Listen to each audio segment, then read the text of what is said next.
नमस्कार दोस्तों, स्वागत है आप सभी का एक बार फिर से। दोस्तों, अगर आप अपनी लाइफ में कुछ नया सीखना चाहते हैं तो चैनल को सब्सक्राइब जरूर करिएगा। दोस्तों, आज की इस वीडियो में हम आपको एक ऐसी गुप्त चीज के बारे में बताने जा रहे हैं जिसे अगर आप देवश्रेणी एकादशी पर गौ माता को खिला देते हैं तो भगवान लक्ष्मी नारायण की कृपा से आपकी सभी परेशानियों का अंत हो जाएगा।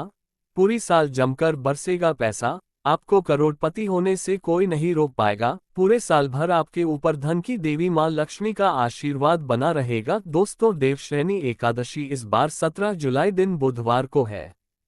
साल की बड़ी देवश्रेणी एकादशी के दिन किया गया उपाय साल भर पैसा बरसाने के लिए काफी है। देवश्रेणी एकादशी के दिन चुपचाप गाय को खिला दे ये एक छोटी सी चीज, रोडपति भी होंगे करोड़पति, मिलेंगे सभी संकटों और कष्टों से मुक्ति, मृत्यु दंड पितृदोष शीघ्र होगा खत्म। पूरे साल आपके घर में भरे रहेंगे अन्न धन के भंडार, आपकी 7 पुश्ते तक करेगी रुपयों पैसों पर राज। दोस्तों, 7 पीढ़ियों तक बैंक बैलेंस बढ़ता चला जाएगा, दूर हो जाएंगे दुख और सुख आपके पास आ जाएंगे, सुख आपके कदम चूमेंगे। यदि आप 17 जुलाई साल की सबसे बड़ी देवश्रेणी एकादशी के दिन चुपचाप गाय को यह एक छोटी सी चीज खिला देते हैं जो कि इस वीडियो में हम बताने वाले हैं। जी हाँ दोस्तों, यकीन मानिए, इस चीज को यदि आप गाय को खिलाते हैं तो भगवान विष्णु जी और माता लक्ष्मी आपके घर दौड़े चले आएंगे। आप यूं कहे आपके जीवन से तत्काल गरीबी भी समाप्त हो जाएंगी, समस्त दुख दूर होकर सुख आपके कदमों में आ जाएंगे। इतना शुभ संयोग पूरे 500 सालों के पश्चात बन रहा है। देवश्रेणी एकादशी इस बार बहुत ही दुर्लभ संयोग में पड़ रही है। यदि आप चाहते हैं कि भगवान विष्णु जी माता लक्ष्मी की कृपा आपको हासिल हो, जीवन से तत्काल गरीबी समाप्त हो जाए, सारे संकट दूर हो जाए, तो दोस्तों आज की यह वीडियो आप मिस मत कर देना। बहुत ही महत्वपूर्ण और लाभकारी वीडियो है। पूरे 500 वर्षों के पश्चात देवश्रेणी एकादशी के दिन इस बार ऐसा शुभ संयोग बन रहा है जिसमें आपके समस्त दुख दर्द संकट दूर हो जाएगा, मात्र ये एक चीज खिलाने से गाय को। तो दोस्तों, आखिर वह कौन सी खास चीज है, इस वीडियो के माध्यम से वही बताएंगे। पूरा वीडियो देखना, बहुत ही महत्वपूर्ण वीडियो है, आपके लिए लाभकारी वीडियो है। दोस्तों, वीडियो शुरू करने से पहले आप सबसे रिक्वेस्ट करते हैं, भगवान विष्णु जी और माता लक्ष्मी के सच्चे भक्त वीडियो को लाइक कर देना और सच्चे दिल से कमेंट्स बॉक्स में जय श्री विष्णु, जय महालक्ष्मी, जय गौ माता अवश्य लिखें। आपकी समस्त मनोकामनाएं पूर्ण हो जाए और ज्यादा से ज्यादा वीडियो को अपने दोस्तों में शेयर अवश्य करना। आज के वीडियो में हम बताएंगे गौमाता से संबंधित एक उपाय जिससे आपको मिल सकता है अक्षय यानी कभी ना समाप्त होने वाला धन प्राप्त करने का वरदान। अगर हिंदू धर्म की माने तो ऐसी मान्यता है कि गाय की सेवा अगर निस्वार्थ भाव से की जाए तो घर में लक्ष्मी का वास होता है। वैसे तो युगों से चला आ रहा है कि गाय को हम कुछ न कुछ खिलाते जरूर है। गाय को सनातन धर्म में लक्ष्मी स्वरूप भी माना गया है। कहा जाता है कि गाय की सेवा करने से घर परिवार सुखी और संपन्न रहता है। जिस घर में गाय की सेवा निस्वार्थ भाव से होती है उस घर में लक्ष्मी जी की कृपा हमेशा बनी रहती है, और जिस घर में गाय की सेवा नहीं होती, अचानक से किसी भी प्रकार की वहां पर विघ्न बाधाएं आती रहती हैं। वैसे तो कुछ लोग शहरों में भी रहते हैं, महानगरों में रहते हैं, तो वहां पर गाय पालना संभव ही नहीं है, लेकिन गाय को वहां पर भी रोटी जरूर खिलाई जाती है। लेकिन कई बार गाय को खिलाने में कुछ भूल हो जाती है।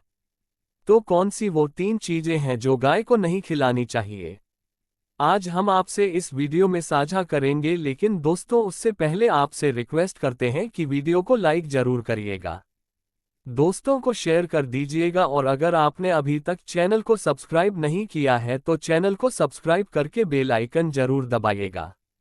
दोस्तों, गाय के अंदर सभी देवी देवताओं का निवास माना जाता है, तो आप सुबह जो पहली रोटी बनती है वो अगर गाय को खिलाते हैं तो देवी देवताओं का आशीर्वाद मिलता है। गाय को गुरु के साथ जोड़ा गया है, यानी गुरु ग्रह के साथ, बृहस्पति ग्रह के साथ। इसलिए गुरुवार के दिन गाय को रोटी पर एक चुटकी हल्दी डालकर खिलाए तो सुख संपत्ति धन ऐश्वर्य बढ़ता है, दुष्ट ग्रह शांत हो जाते हैं। जो लोग मानसिक रूप से परेशान हैं वो गाय को रोटी पर थोड़ा सा गुड़ रखकर खिलाएं। ये तो सकारात्मक ऊर्जा आती है, टेंशन खत्म होती है, स्वास्थ्य अच्छा रहता है। और अगर आपको लगता है कि आपके सभी ग्रह खराब है तो ऐसे में गाय को पहली रोटी रोज खिलाएं। सभी ग्रह धीरे धीरे शुभ हो जाएंगे। कभी कभी जीवन में लंबे समय से कोई शुभ मंगल कार्य नहीं हो रहे होते, तब ऐसे में आप गाय को रोटी खिलाएं। गाय के मस्तक को छूकर अपनी मन्नत कहे, प्रणाम करें, पैर छुए तो आपकी मन्नत जरूर पूरी होगी। तो ये था गाय को आप क्या खिलाए उसके बारे में। लेकिन गाय को क्या नहीं खिलाना चाहिए, अब हम वो जानते हैं। गाय को रोटी तो हर कोई खिलाता है। अब ये रोटी बासी बिल्कुल भी नहीं होनी चाहिए। यानी कि एक दिन पहले की जो रोटी बनी रहती है और आप दूसरे दिन सुबह सुबह खिला देते हैं, वो नहीं खिलानी चाहिए। कई बार आप रोटी बना लेते हैं और उस दिन गाय मिलते नहीं तो रोटी रखी रह जाती है। फिर वो अगले दिन गाय को खिलाने से गाय का अपमान माना जाता है। वो रोटी बासी कहलाती है, इसलिए गाय को एक दिन पहले की बची हुई रोटी कभी नहीं खिलानी चाहिए। सड़ी गली चीजें, खराब चीजें गाय को मत खिलाइए, इससे घर में परेशानी आती है। अगर आप ऐसा करते हैं तो अपनी आदत को बदले, क्योंकि इससे घर में तकलीफ आती है। गाय को हरा चारा तो हर कोई खिलाता है। हरा चारा आप खिलाते समय एक बात का ध्यान रखें। गाय को सबसे ज्यादा पीपल का पत्ता लोग खिलाते हैं, पर पीपल का पत्ता आप खुद से तोड़कर मत खिलाइए। दूसरी बात, आप घर में सब्जी लाते हैं तो साग आ जाता है तो उसमें से अच्छी चीजें तोड़कर रखें। बचा कुचा आप गाय को ना खिलाएं। आप जो देंगे वो गाय खा लेगी, लेकिन थोड़ी सी कुछ अच्छी चीजें मिलाकर गाय को खिला दीजिएगा तो ज्यादा फायदा होगा। गाय को दूध नहीं पिलाना चाहिए। आप दही चावल खिला सकते हैं, लेकिन दूध ताज़ा हो या बचा हुआ भूलकर भी गाय को मत बुलाइए। तो 3 चीजें गाय को नहीं खिलानी है। एक तो बची खुची रोटी नहीं खिलानी है। कोई भी अनाज बच जाए उसे दूसरे दिन गाय को नहीं खिलाना है। जैसे चावल बच जाता है, रोटी बच जाती है। और आप अगर चारा खिलाते हैं उन्हें तो सड़ा गला मत खिलाइए, और अगर खिलाते हैं कोई चीज़ तो उसके साथ कुछ अच्छी चीज़ें मिला लें। और गाय को दूध भी नहीं पिलाना है। ये चीज़ें बिल्कुल भी नहीं खिलाएं, नहीं तो घर में गरीबी आती है। माता लक्ष्मी आपके घर में वास करना छोड़ देती है। 84 लाख योनियों के सफर करके आत्मा अंतिम योनि के रूप में गौ का रूप धरती है। गाय लाखों योनियों का वो पड़ाव है जहां आत्मा विश्राम करके आगे की यात्रा शुरू करती है। दोस्तों, गाय का कोई अपशगुन नहीं होता है जिससे भूभाग पर मकान बनाना हो। वहां पर अगर आप 15 दिन के लिए गाय और बछड़ा बांध देते हैं तो वो जगह पवित्र हो जाती है। भूभाग से बहुत सारी आसुरी शक्तियां का नाश हो जाता है, क्योंकि गाय में सकारात्मक ऊर्जा का भंडार माना गया है। गाय का मार्ग रोकना, अगर आप कहीं भी जा रहे हैं और गाय माता आपका मार्ग रोक दे तो ये बहुत ही शुभ माना जाता है। गाय और बछड़े का दर्शन एक साथ आपको हो जाए तो आपकी सफलता का प्रतीक माना जाता है। अगर आपके घर के आसपास गौ घूमती रहती है तो इसका मतलब है कि आपके घर से काफी सारे संकट अपने आप ही दूर होने वाले हैं और समृद्धि पूर्वक जीवन आपको मिलता है। गाय के समीप आप अगर जाते हैं तो संक्रामक रोग, कफ, खांसी, सर्दी, जुकाम आदि का ग्रेजुअली अपने आप ही बिना दवाइयों के भी नाश हो जाता है। अगर आपको गाय अचानक से पूंछ मार देती है तो ये बहुत ही शुभ संकेत माना गया है, और काली चितकबरी गाय का ऐसा करना तो और भी ज्यादा शुभ माना गया है। पंचगव्य जो होते हैं वो कई रोगों में लाभदायक है। पंचगव्य क्या क्या हुए? गाय के दूध, दही, घी, मूत्र और गोबर। इन सभी को शरीर की रोग निरोधक क्षमता को बढ़ाकर रोगों को दूर करने वाला माना गया है। ऐसा कोई रोग नहीं है जिसका इलाज पंचगव्य से नहीं किया जा सकता। दोस्तों, आज के समय में लोग गौमाता की पूजा करने के बजाय, उनका सही उपयोग करने के बजाय उनको काटकर मारकर खाना ज्यादा पसंद करते हैं। बुरा लगेगा शायद, पर ये सच है। और गाय को रोटी देने से न केवल सुख समृद्धि की प्राप्ति होती है बल्कि बरकत भी होने लगती है। अगर आप गौ को पाल सके तो अच्छी बात, लेकिन आज के मॉडर्न युग में जहां लोगों की शायद खुद की घर में रहने की जगह नहीं है, ऐसे में गौ को रखना थोड़ा कठिन और महंगा हो सकता है। ऐसे में आप गौ को रोटी दें। कम से कम रोटी दे करके आप सुख समृद्धि को प्राप्त कर सकते हैं। आपके घर में बरकत होने लगती है। हमारे बुजुर्ग हमेशा से कहते आए कि गाय को रोटी खिलानी चाहिए, लेकिन समय स्थिति के चलते गाय की सेवा हर कोई नहीं कर पाता, लेकिन कम से कम रोटी तो आप खिला सकते हैं। अगर रोटी भी नहीं खिला सकते, जैसे काफी सारे जो हमारे भाई बहन मलेशिया वगैरह में, लंदन वगैरह में बैठे हैं, उनको गाय नहीं मिलती हैं। वो पूछते हैं कि हम कैसे गौ सेवा करें। आप ऐसा कर सकते हैं। आप गौ के नाम के पैसे निकालते जाए और फिर आप चाहे तो कभी इंडिया आए तो आप गौशाला में दान दें, या फिर आप चाहे तो वहीं पर किसी गरीब को गौ के नाम की रोटियां खिलाएं। किसी भी अनाथ आश्रम में चले जाए, किसी वृद्धाश्रम में चले जाएं, किसी भी दूसरे सफेद पशु को आप भोजन कराएं। ये भी आपके लिए बहुत अच्छा होने वाला है। कम से कम रोटी जरूर खिलाएं।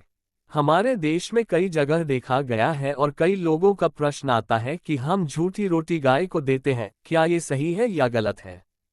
हम झूठा खाना, बचा हुआ खाना गाय को खिलाते हैं, यानी जो बन जाता है वो गाय के हवाले कर दिया जाता है। तो आपको बता दे दोस्तों, रामायण काल में गौमाता को एक श्राप मिला था, उसी की वजह से आज उनके साथ ऐसा हो रहा है। उसी श्राप की वजह से गौमाता में देवी देवताओं का वास होने के बाद भी उनको झूठा खाना पड़ता है। यहाँ तक कि पॉलीथीन सभी खाते हैं। हालांकि ये किसी भी लिहाज से सही नहीं है। आपको बता दें, वाल्मीकि रामायण में सीता द्वारा पिंडदान देकर दशरथ की आत्मा को मोक्ष मिलने का संदर्भ आता है। जो लोग जानते होंगे वो जानते हैं कि वनवास के दौरान भगवान राम, लक्ष्मण और सीता पितृपक्ष के दौरान श्राद्ध करने के लिए गया धाम पहुंचे। वहां श्राद्ध कर्म करने के लिए जरूरी सामग्री जुटाने राम और लक्ष्मण तो चले गए और सामान लेकर नहीं आए। इधर दोपहर हो गई, पिंडदान का समय निकलता जा रहा था। सीता मां घबराने लगी, तभी दशरथ की आत्मा ने पिंडदान की मांग कर दी। अब गया जी के आगे फल्गु नदी पर अकेली सीता जी मुश्किल में पड़ गई। उन्होंने फल्गु नदी के साथ वटवृक्ष, केतकी के फूल और गाय को साक्षी मानकर बालू का पिंड बनाया और स्वर्गीय राजा दशरथ अपने ससुर के निमित्त पिंडदान कर दिया। थोड़ी देर में भगवान राम और लक्ष्मण जब लौटे तो उन्होंने कहा कि समय निकल जाने के कारण मैंने पिंडदान कर दिया। बिना सामग्री के पिंडदान कैसे हो सकता है? इसलिए राम जी ने सीता माँ से प्रमाण मांगा। तब सीता माता ने कहा कि जो फल्गु नदी के रेत है, केतकी के फूल हैं, गाय हैं और वट वृक्ष है, जो मेरे द्वारा किए गए श्राद्ध कर्म की गवाही दे सकते हैं। इतने में फल्गु नदी, गाय और केतकी के फूल तीनों इस बात को मुकर गए। उन्होंने कहा, सीता माँ झूठ बोल रही है, सिर्फ वट वृक्ष ने सही बात कही। तब सीताजी ने दशरथ का ध्यान करते हुए उनसे ही गवाही देने की प्रार्थना करें। दशरथ जी ने सीता माँ की प्रार्थना को स्वीकार करके घोषणा की कि एन वक्त पर सीता ने मुझे पिंडदान कर दिया। इस पर राम आश्वस्त हुए, लेकिन तीनों गवाहों द्वारा झूठ बोलने पर सीताजी उनसे क्रोधित हो गई और उन्हें श्राप दिया। फल्गु नदी से कहा कि जा, तेरा नाम सिर्फ नदी रहेगा, लेकिन तुझमें पानी कभी नहीं रहेगा।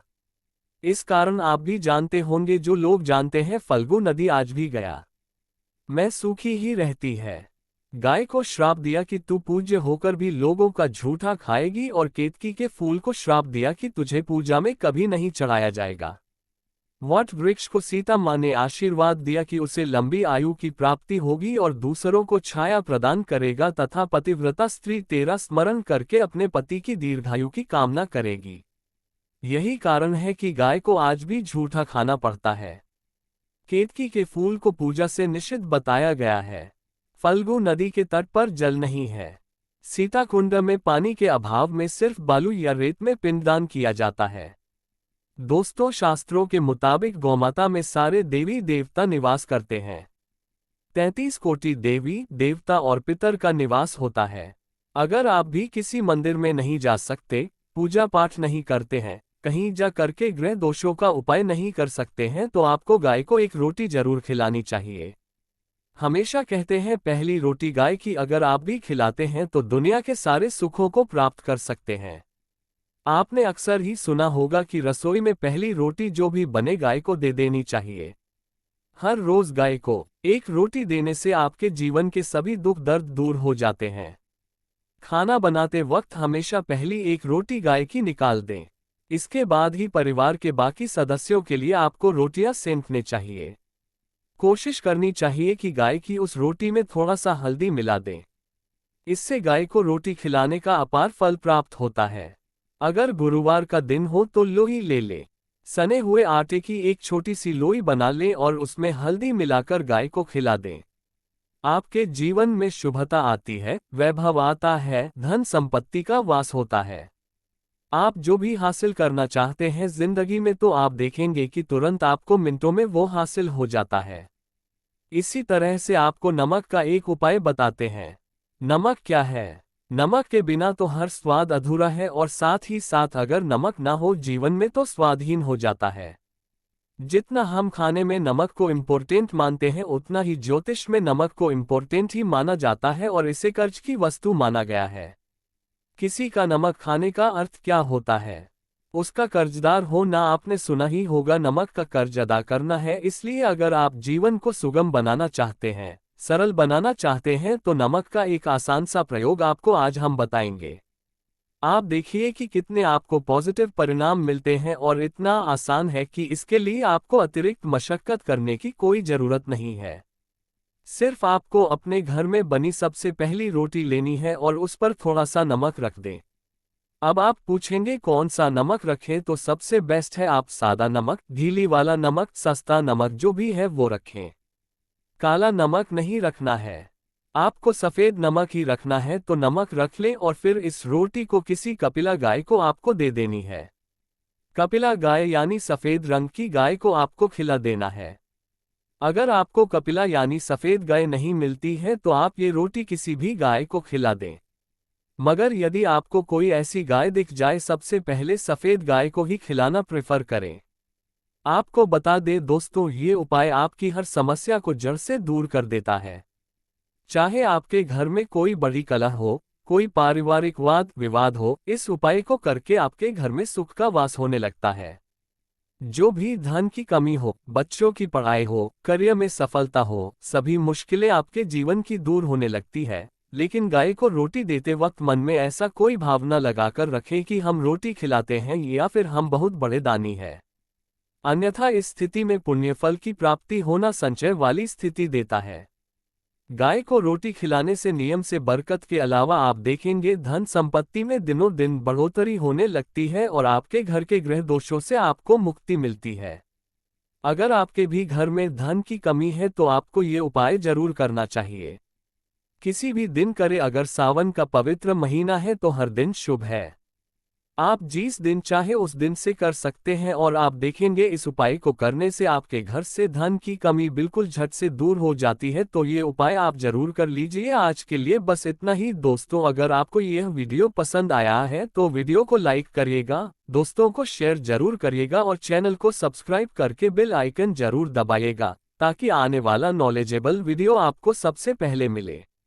दोस्तों मिलते हैं अगले वीडियो में, तब तक के लिए good day. Thanks for watching my